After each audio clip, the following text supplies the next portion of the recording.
नमस्कार। 1990 के बाद भारतीय समाज में सरकारी नीतियों के कारण बहुत तीव्र गति से परिवर्तन हुए। स्त्री पुरुष संबंधों में इन परिवर्तनों का बहुत गहरा असर हुआ भारतीय समाज में। पहली बार एक वर्ग जो पढ़ा लिखा था, हाईली एजुकेटेड था, अपर मिडिल क्लास और मिडिल क्लास से आ रहा था, मॉडर्न सेक्टर के नए नए क्षेत्रों से जुड़ा हुआ था और ज़्यादा कमाने वाला वर्ग था। इस वर्ग के में 30 से 50 साल के आयु वर्ग में एक गंभीर समस्या पैदा हुई विवाहेतर संबंधों की। ये विवाह के पूर्व भी संबंध थे, विवाह के बाद भी थे और विवाह के रहते हुए भी अन्य स्त्री पुरुषों से संबंध थे। इन संबंधों को लेकर स्त्री पुरुष या युवक युवती इन दोनों में और इनसे जुड़े हुए लोगों में अनेक प्रकार के ऊहापोह हुए। ये संबंध ठीक है, नहीं ठीक है, भारतीय परंपरा के अनुकूल हैं, भारतीय परंपरा के अनुकूल नहीं हैं, नैतिक हैं, अनैतिक हैं, हम क्या किसी के प्रति अन्याय कर रहे हैं। इनसे उत्पन्न संतानों को लेकर अनेक प्रकार के कॉम्प्लिकेशन हुए।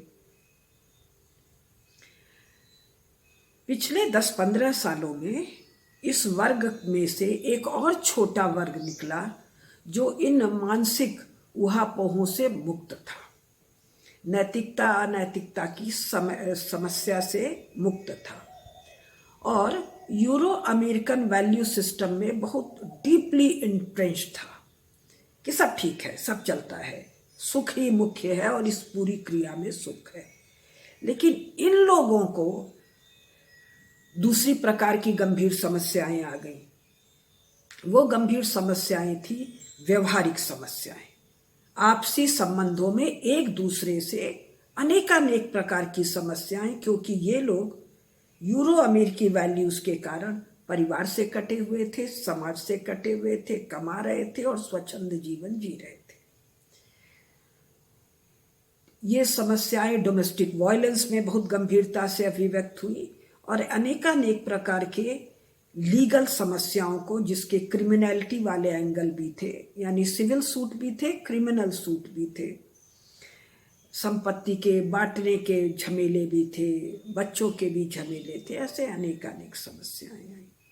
अब ये जो 30 से 50 वाला जो वर्ग था, ये कोई यूरो अमेरिकी सोसाइटी के वैल्यूज से, चर्च से, वहाँ जो स्त्री को गॉड और मैन का शत्रु माना गया, इस कथा कहानी से तो परिचित नहीं था और न ही ये भारतीय मान्यताओं से, भारतीय शास्त्रीय मान्यताओं से।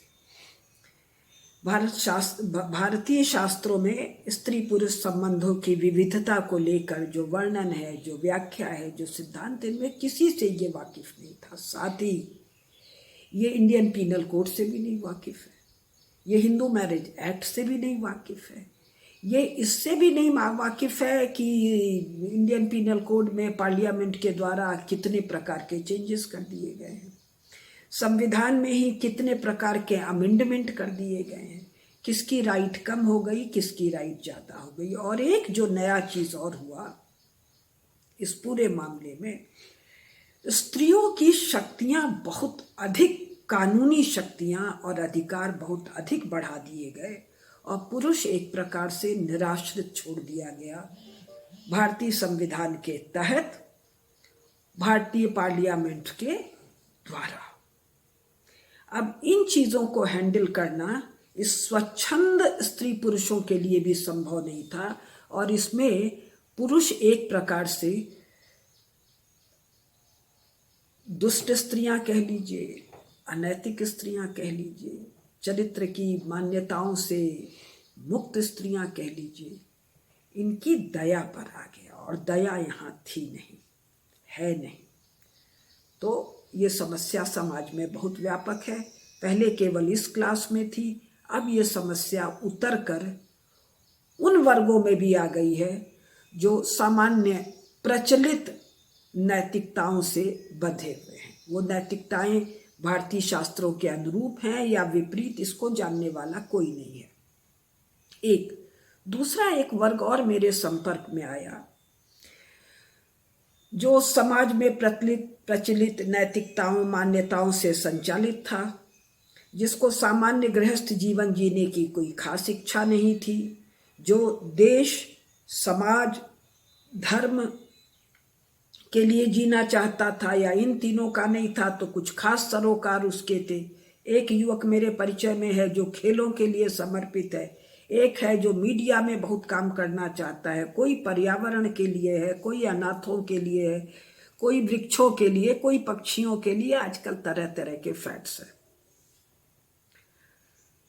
ये युवक युवती श्रेष्ठ हैं, सामर्थ्यवान हैं, इनमें बहुत कुछ करने की क्षमता है, लेकिन ये भी जीवन के किसी मोड़ पर सामान्य प्रणय प्रसंगों में आ जाते हैं और उसके कॉम्प्लिकेशंस को हैंडल नहीं कर पाते हैं दोनों। एक और मेरे सामने चीज आई कि ये जो दूसरा वाला मामला है, इसमें युवक कमाने की फिक्र नहीं करता है, या तो परिवार से संपन्न है या अपने कार्य से इतना उपार्जित कर लेता है कि उसका सामान्य बहुत थोड़ी थोड़ी जो आवश्यकताएं हैं वो पूरी हो जाती हैं। किंतु जो सामर्थ्यवान स्त्री या युवती उसके संपर्क में आती है, वो शुरू में तो उसको लगता है कि क्या है, मैं कमा लूंगी, लेकिन विवाह होते ही या लिव इन में आते ही उसका जबरदस्त डिमांड हो जाता है पुरुष के पर कि तुम कमाओ, और इससे लेकर अनेकानेक कॉम्प्लिकेशन मेरे ध्यान में आए। तो जब निधीश जी के साथ ये कार्यक्रम चला, काम पतन विकृति और पुरुषार्थ वाला, तो मेरे ध्यान में आया कि एक लाइफ कोच वाली चीज को शुरू करें, और मुझे लगा मैं इसके लिए बहुत ही उपयुक्त व्यक्ति हूँ। कारण मैं पूरे इस यूरो अमेरिकी सिस्टम के सारे डिटेल्स को जानती हूँ, भारतीय शास्त्रों को इस मामले में काम भर का जानती हूँ, स्वयं मैंने एकाकी जीवन जिया है। मैं एक अत्यंत सनातन परंपरा में रूढ़ मारवाड़ी परिवार से आती हूँ। स्वयं मैंने 20 साल की उम्र से कह सकती हूँ समाज में बहुत ऊंचा स्थान पाया, एकेडमिक क्षेत्र में। तो बहुत प्रकार के जीवन का मुझे अनुभव है और थ्योरेटिकल नॉलेज है, लीगल नॉलेज भी है, कनेक्शंस भी हैं। तो मुझे लगा कि एक हम लोग शुरू करें ऐसा लाइफ कोच जो आजकल चलता है, वैसा एक कोर्स काउंसलिंग का।